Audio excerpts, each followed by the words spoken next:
Bucha. And I found that very interesting because, I was a career prosecutor. I was the head of the criminal law division in the Pentagon, responsible for criminal prosecutions within the Army worldwide. And I got there because I was known as a very, very stern prosecutor at major military installations.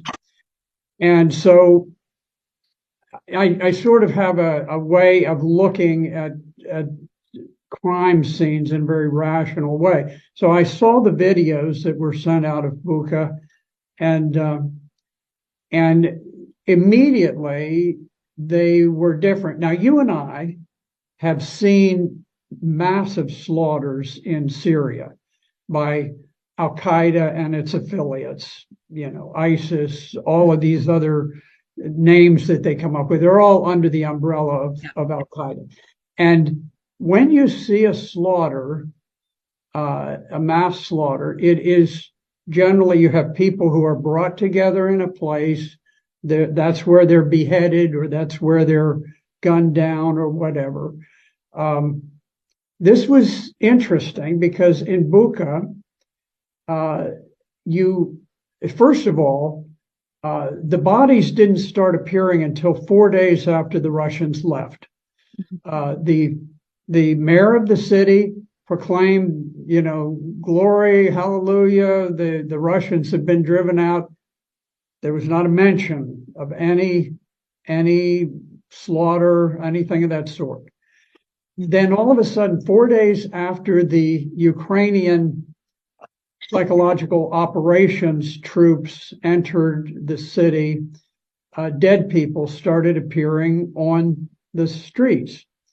And they showed videos of, out the window where they're driving along, and here would be a dead person. Over there would be a dead person. 100 feet further, there was a dead person. All of them right on the side of the street with their hands zip tied behind them, just the same way that the Ukrainian soldiers zip tie all of their prisoners. And it was interesting because you look at the armbands that were worn by these civilians who were laying dead there. Now, the custom at the time, if someone was a Ukrainian sympathizer, they would wear a blue armband. If they were either a Russian sympathizer or simply just totally neutral, they'd wear a white armband.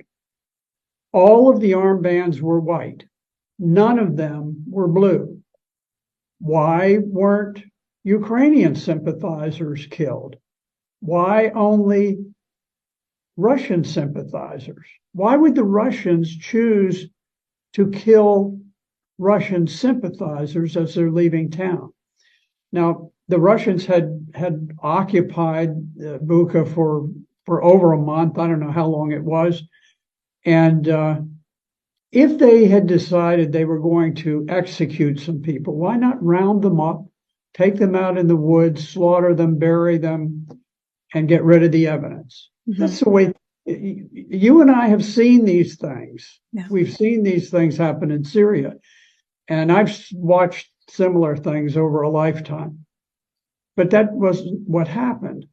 Now, if the Russians were going to do that, now why would they wait until they're leaving town to gun people down? And why would they choose to lay them down like monuments along the road, mm-hmm.